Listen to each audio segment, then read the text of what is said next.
taon kayo nagsama ni Sir bago kayo nagpakasal, ma? Ano, ang mga anak ko, 6 na. Oh, so almost 12 years na, no? Mga ganun, no? Mm. 12 years, 13 years. Okay. Yan, shoutout po sa 15 million viewers ko, ano? So, if you like this live, pa-share po, pa-share, no? Pa-like po and pa-like, ano? And of course, pa-gift ho para makapag-gift tayo sa ating mga bisita. Ano? Bigyan kita, ma'am, ng gift, no? So, 3 flowers ang ibibigay ko sa'yo. 1, 2, 3. Ayan, o, di ba? So, Salamat.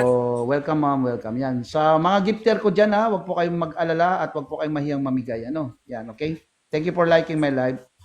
Ngayon, ma'am, sa edad na 14, ibig sabihin, nanliligaw yung mister mo sa nanay mo, sa bahay ninyo, hindi mo naman alam kung anong pinag-uusapan nila.